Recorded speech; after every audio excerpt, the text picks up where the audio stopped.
All right, rundown September 13th, 2023, presented by the delicious Chris Pie Noon, Jeff D'Lo, Bob Fox, Ben Mintz, two former teammates and champions of the dozen, season one, the OG champions. Mintzy back this season. He's going to be on Smock with Mark Titus and Ken Jack. Dozen 1v1 tournament going on right now, but that'll be back in October, November. High Noon, though. The delicious High Noon. Get your game day pack. Get any High Noon. I'm not sure they want me to say that, but get any High Noon. But if you want a good pack to bring to a tailgate, for games, football game, maybe you're going to a concert, the High Noon game day pack is delicious. Pear and cranberry. Pear is very underrated, by the way. Not enough people talk about pear being one of the best flavors of High Noon. Has like the perfect mix of all like the crisp flavors, but something maybe like, I don't know, earthy to it. Got that good fruit flavor. Black cherry, my favorite still. Grapefruit as well. Made with real vodka, real juice, 100 calories, gluten-free, no added sugar. The game day pack is a fall exclusive too, so make sure you get it now. Not here for a long time. Visit highnoonspirits.com before your next tailgate to find a pack near you. High Noon is very summery, but the nice thing about High Noon is I don't feel bad drinking it in the fall either. It's not like one of those like summer drinks where you're like, this makes me miss the summer. Like it just rolls right into football season, rolls right into the fall. Get that game day pack now. I think last year's had the cornhole boards on it. Yeah, it's a good vibe. I believe it still has that. They have actually the High Noon here in California. The High Noon at my local grocery store has the Barstool logo above it, which is very weird to shop in the grocery store. It's like it would have been weird if the Dave standee was there, like staring me down, watching me get. It's right by the produce section too. It's like every time I go to get like lettuce and like strawberries, like it's just my boss staring at me. It's very like he's not in that one. He's not in that one. I'll pick up High Noon today, the best. This first one is perfect for us. Maybe for me and Robbie's big Star Wars fans. Mintz, I want to know your thoughts. The Mexican government disclosed some alien bodies. They found some aliens. They got some ET vibes to them, maybe a little Mars attacks vibes to them. But the biggest vibe they have is that they're very fake. They don't look real whatsoever. They are so fake looking. it looks like the lady from SpongeBob that's like, chocolate. You said chocolate. Like, it's just like a thing of dust. It's a mummified alien or something. I'm an alien guy. I love aliens. Like you said, Star Wars, all this sci-fi. I'm in on aliens, in on Area 51, Roswell. Love all that stuff. These aliens aren't aliens. Come on, I can't even get excited for that. Why? I just want to. I don't know a ton about this, but why would the Mexican government disclose like fake aliens? What's to be gained here? There's got to be some sort of gain that we're not seeing, but like I assume it's some sort of political advantage to say like you've met the aliens, you've seen the aliens, you have the bodies. There's got to be something gained internationally. I mean, I just don't. They to seem ahead scientifically, do you think? Like just to be like, we've but kept this under wraps for it's like 1,000 years old or something. Yeah, I don't. That's a good point, Mintz. All right, maybe, are you an alien guy, Mintz? To like distract people from the cartels, maybe. I don't know. Oh, that's an interesting theory. Are you typically an alien guy, Mintz? I wouldn't say like too huge. I mean, I listen to Joe Rogan, and it seems like he talks about him a lot. But true. I wouldn't say any more than that. They're the most alarming thing out of this is that I didn't know that UFO scientists are like UFOologists, but the way the word looks like ufologist, and it just doesn't. It doesn't flow. There's got to be a better. They got to come up with a better term for that. That just doesn't work. They look fake though. If you're listening or you don't see the screen right now, you don't see pictures. Like you gotta, if you haven't seen a picture, you gotta see a picture of these because they just don't look real whatsoever. They look absolutely like the fakest thing you could possibly imagine. But apparently they found alien bodies. Apparently there's a planet too that they found that there's oceans and there might be like an alien planet, which I think is bigger news than like the that's ET that's big. They got there. I agree. Yeah, these little guys stink. They got like eggs in them. Apparently, get the fuck out of here. Apparently, like 700 to 1,800 years old. Found them 6 years ago. I don't believe it. I don't buy it. I'm sure there's if aliens. These are the aliens, though. If they are the aliens, good sign for the humans. We could fuck those things up. Yeah, unless they have like Mars attacks, like weapons and tech, I think True. we're good. Yeah, true. Which they don't. These losers with their little fingers, they got no shot. Nothing. Taylor Swift and Travis Kelce have been quiet. Mintzy was texting us like, I can't wait talking about Travis Kelce and Taylor Swift. Taylor Swift and Travis Kelce apparently have been quietly hanging out. Doesn't seem to be very quiet. Everyone knows about it. Last we heard about this, Taylor performed at Arrowhead Stadium. Kelce apparently wanted to give her his phone number. They didn't know if that ended up working out. No one's denied or confirmed any of these reports. Someone said he was wearing a John Mayer shirt the other day on a podcast. I don't know. This would be quite the dynamic sports and entertainment power couple, though. I mean, I don't know where you stand on this, Robbie and Mitch. You're a big music guy. I think I'm very protective of anyone saying someone's as big as Michael Jackson, like the biggest since Michael Jackson. I do think currently where she is and what she's doing, like she has hit that level, I think for sure. She's certainly number one in the world right now. I've never seen anything like it, like how famous she is. I mean, I saw the video where like the rumor got out she was on Long Beach Island, like eating at a restaurant a few weeks ago. And next thing you know, there's like thousands of people just outside the restaurant. That's like a one road. Those types of Jersey Shore towns have like one road to get in, by the way. That's brutal. but she's selling out, football stadiums, 80, 90,000 people 3 nights, like no problem. She was here at SoFi like 5 or 6 nights in a row. 6 nights, yeah. I mean, I've never seen like a level of celebrity like this. I mean, I know what you're saying, Jeff, because the Michael Jackson thing is, once in anyone's lifetimes. But man, I've seen that debate here though, and like I'm sure, like Robbie, do you agree with this? Like people confuse the argument with talent and stuff, and like, well, her music's like it's nothing to do with the quality of her music or like who's the better singer, dance. Like that's nothing to do with it. It's absolutely just a fame question at this point. And I think she's on such a big level that Kelce is a step down for her. I feel like if Taylor Swift is going to date someone in the NFL, it's quarterback or bust. You cannot date any other position. I also can't let this happen because I like Taylor Swift. I'm a Swiftie. She will write the worst football puns into songs ever if this is true. We will get a song called The End Zone. We will get a song called like Audible. We will get the worst football puns. Also, again, I'm a Swiftie, but I can't let that happen. Maybe she's sad, but she's an Eagles fan. So like But Travis Kelce's brother, the Eagle. That's true. That's true. Maybe that fits. That's true. I don't know. I think he's below Taylor, I think. But who is it? I mean, Travis Kelce's like quarterback, top 3 to 5 tight end in pro football history. And he's like, I mean, I wouldn't even say he's 4% as famous as she is. Like giving him 10% is too much. No, for sure. Yeah. That's the other thing. It's like people who are just solely in like sports fans too will absolutely like take that the wrong way. Like, I'm sorry, like NFL is as household as anything gets. It's the most watched thing in the country by far. But like even that compared to her, it's like it's not even close. Speaking of the Eagles, the escaped murderer, Daniel Cavalcante, was caught after 14 days. This is the guy that scaled up the wall like Spider-Man and escaped the prison. Bad dude, murderer, not a good person, huge piece of shit. But he was caught wearing an Eagles sweatshirt. He's from that area, from the Philly suburbs. I guess the mayor of Philadelphia joked like, I'll get a Kelly Green sweatshirt for whoever had their sweatshirt stolen. Like whoever this is, like I'll make sure we replace it with a new one. I mean, the escape was impressive, but also if I lived in that area, I'd be absolutely terrified of venom. Basically, this is just human venom running around the suburbs of Philly like a murderer. Also, they did a class photo shoot with him afterwards. Did you see that? They did. Yeah, the weird. Like they all are like, get in, everyone, inch in closer. I liked the guy at the police press conference that asked, "Or are you afraid that?" Were you afraid that he ganged up with another small man and went inside a trench coat, Little Rascal style? And the police officer was not amused. He was just like, no. Transported to an SCI. Sir, was there any concern that he would team up with another small man to step inside of a trench coat, Little Rascal style? No. Okay. Thank you. Can you give us more detail on...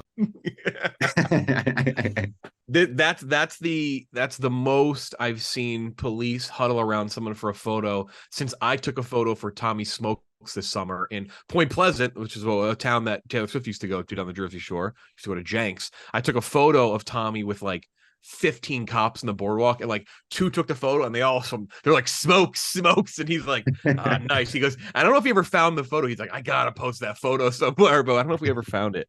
They swarmed around. Smitty blogged about this. He talked about the whole story and the escape, and Yeah, so go check that out if you want, especially the videos and stuff. I don't think we can include it in the rundown, but Smitty on the blog, our good buddy and champion in the dozen, Adam Smith. He should have been in that picture. He should have been in the manhunt. He should have been Yeah. like looking after this guy or looking for this guy, not looking after him. What if that's Dave's next criticism of Smitty? It's like, why are you here today? Why are you not in Philadelphia searching for this guy? Yeah, What Barstool's do all you- about manhunts. Remember back in the day? Yeah. Matt Stafford apparently in the Netflix quarterback. Did you watch the quarterback on Netflix? Apparently they're begging people to do it because everyone's saying no to it. Mintzy, did you watch? I just saw. Look, I heard a lot of the feedback about all of a sudden people used to hate Kirk Cousins till they watched it, and now people like him because he came off like as a good dude on it. But that was I didn't watch it though. Yeah, I thought it was fine. I think those behind the scene things are good, but I think the best one is still the F1 one, and I think that helps too for like if you're part of a culture that maybe doesn't know it. Like that's like the tennis thing was cool, the golf thing was cool, but like I think if you weren't big fans of those, like golf, they were explaining the cuts, the cut downs and stuff like that. For me is meaningless. I'm a golf fan. Tennis, they're explaining points and shit. Whereas like the NFL, the quarterback wasn't exactly like that, but I think some of those things, and Hard Knocks is his problem too, is that it's so corporately tied to the NFL at this point that like you can't.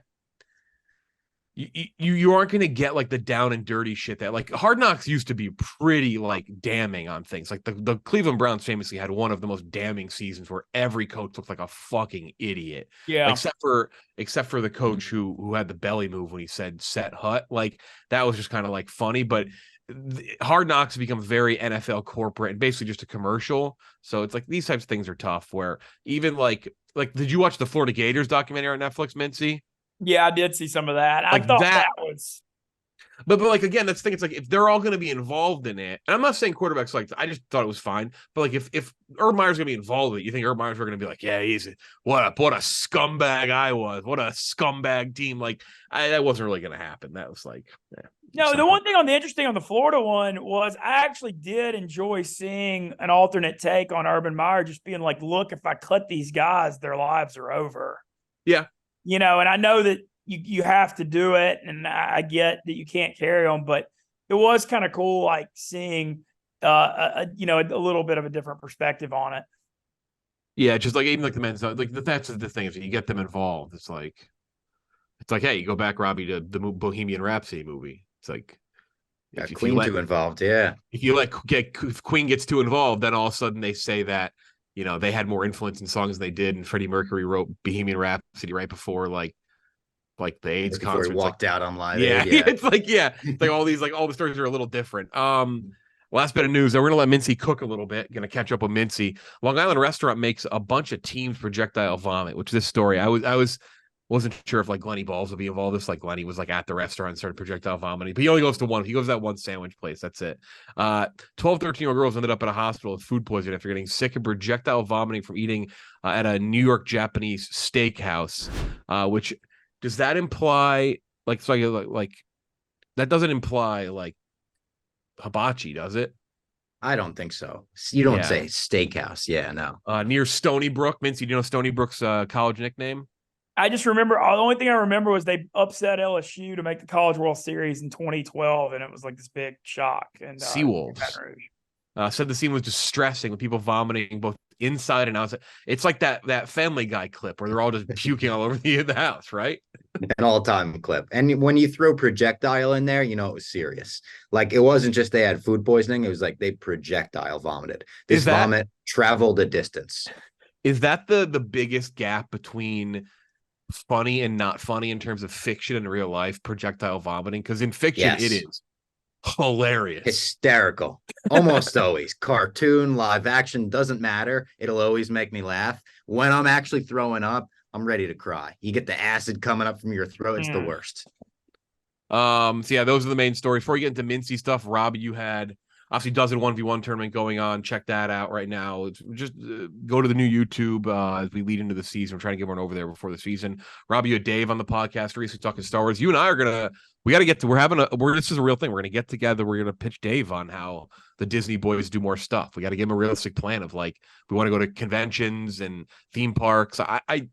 I don't know. Do you have high hopes for it? I think we can convince him. I do. I said in my blog, from the Fonz and Richie Cunningham to Steve Harrington and Dustin, nerds hanging out with the cool kid, the jock or whatever, has been a staple of pop culture forever. And we just need to bring that to Barstool a little more than it's already existed. The one thing in the way is his and yours. Yeah. We got to get you motion sickness pills. The lack of roller coaster enjoyment is. I already looked it up. We could get patches you put behind your ear, figures out your equilibrium. That's all going to be okay. But this is basically, if you're a Freaks and Geeks guy, which I am, I love Freaks and Geeks, the episode where James Franco comes down and plays Dungeons and Dragons with the nerds, the geeks, that's what we're trying to get out of this series. Quick pitch off the top. Ready for this? How about this? Like, how do you say no to this, Dave? Again, roller coasters might have to do with this. Disney boys ride every single ride at Walt Disney World. Guinness World Record set it in one day, 7 a.m. to midnight. Come on. You can't get him to it, and there's no way Dave agrees to that one. That's too ambitious. That's a banger. I said we need to do the Jungle Cruises, the It's a Small World, the Pirates of the Caribbean. That's maybe he what doesn't Dave do is it every be one. Maybe he's just like the chaperone. Maybe we find a way to maybe we do it as a group. Maybe just as a group. We change up. Not everyone rides the ride. Yeah. Okay. Yes. So Disney boys ride every ride at Disney World, 24 hours. Guinness World Record. Come on, hang that up as if I'm not sure Dave really cares about that. Next thing, drink around the world Epcot. That's an easy one. Have like a drinking contest around the world at Epcot. Bring high noons if we want. That's all we can drink too. We don't even need to buy their alcohol. We just drink high noon at every stop. You can bring high noons in. You can bring water in, so we can bend the rules. All right, we can bend the rules. Disclaimer: that's my idea, not theirs. Another one could be we try every piece of food. We review every piece of food at Disney World. Universal, obviously Comic-Con, Star Wars Celebration, D23. Like these, it's getting pitched. It's gonna happen. We're gonna pitch it. We're gonna make it happen. Mintzy. My only thing to add on that is my Disney contact. I think things have calmed down from a few weeks ago for my your Disney contact is it has been in the news. He's been in the news. I feel like I don't think he was. Yeah, all that stuff happened with his folks, but he came on Barstool Radio. I thought his appearance went pretty well. I mean, he was pretty transparent about everything. So I feel like y'all could still, there's still a good relationship there if y'all need it. I hope so. No, I think we might hit that up. So yeah, we're gonna pitch Dave on this. Mintzy, we're gonna let you cook now. What's been going on? The summer of Mintzy rolls into the fall of Mintzy, which we do know you love. You love fall more than anything, so it's your time of year.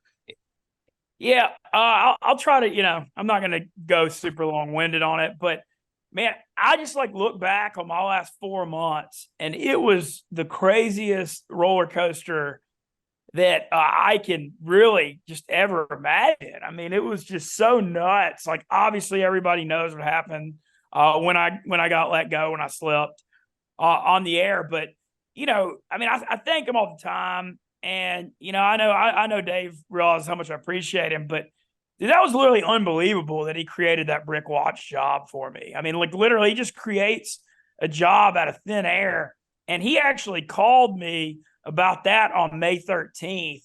So I got let go May the 3rd. I knew May 13th I was getting hired. We decided to save it for my 40th birthday because I thought that would be a cool thing.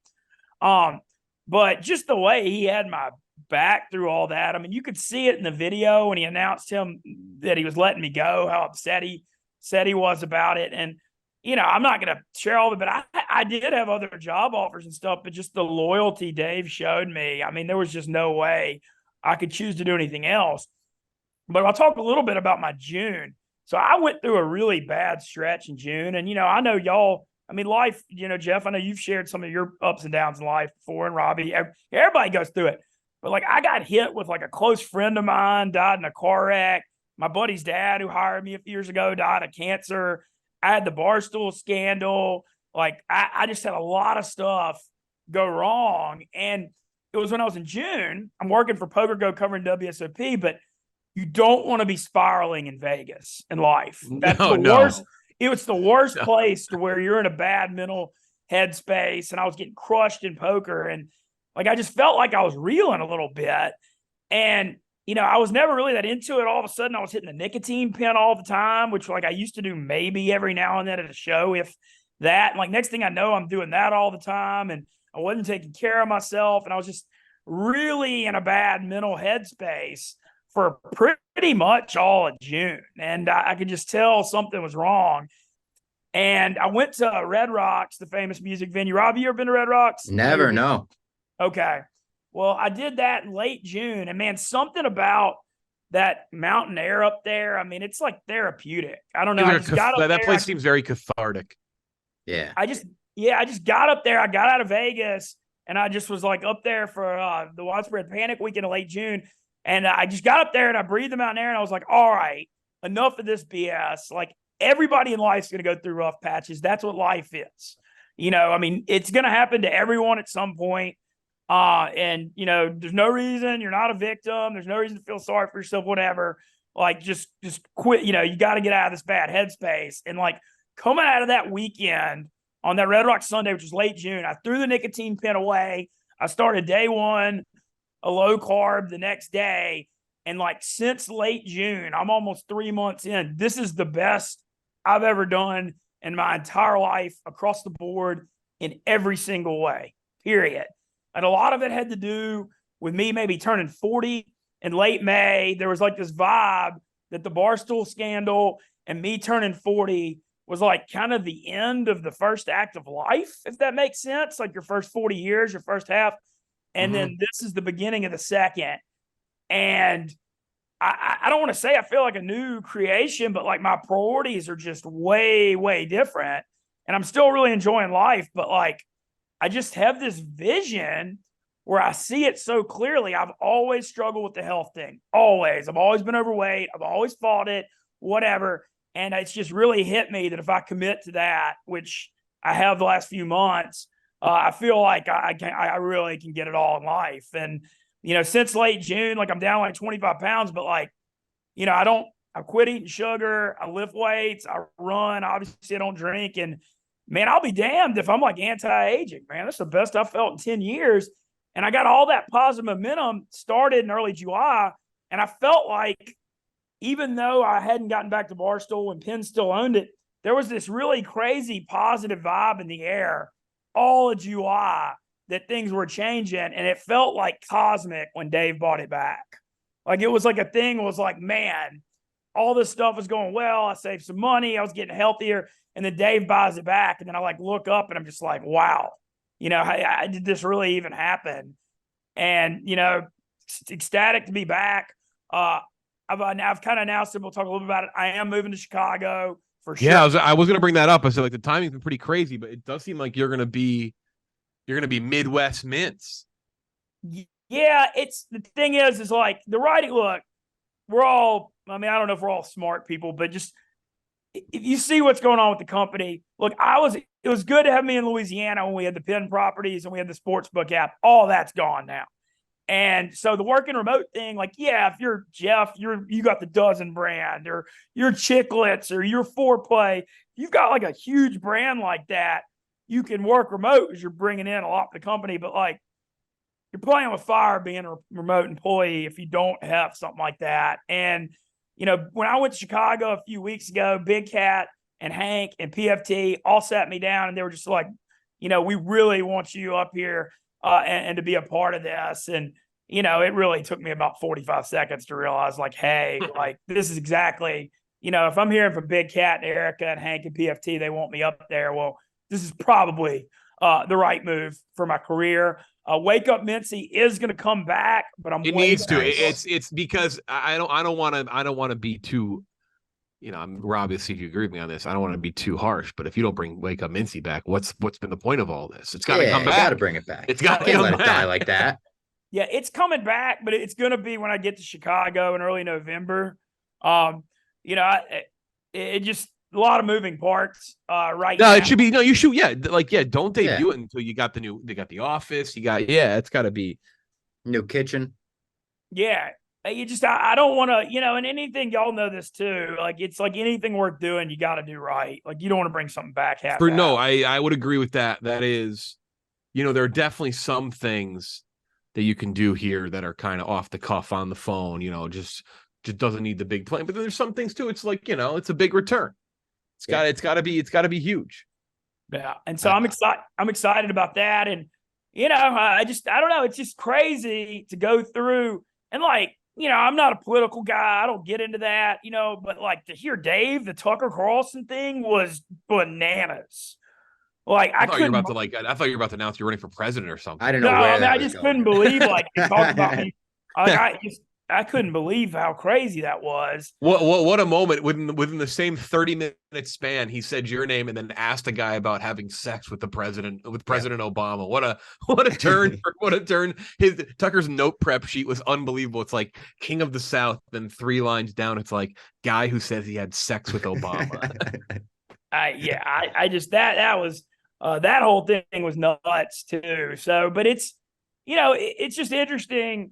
I think just the aging process in life, like I said, it's just crazy how different I feel and am. Like I'm like anti-aging, like how I am at 30, 40 instead of 35. And it's, I know it's cheesy to say, but like my mental health is just so positive and so strong right now. And I'm just so encouraged about life. And I don't know, it's just a great way to be. I mean, I've gone through a lot in life and, I just feel like there's a lot to be excited about. It's a big positive. Timing. I love it. Yeah, timing is pretty crazy. Like, I know you and I talked very briefly when you came back, like, hey, we got to get you back in the dozen, like, talk to some teams, see who's open. And I know you mentioned, you're like, how crazy the timing. And it was like, it's nutso that, like, it all went down the exact way that it did. But yeah, we're glad to have you back.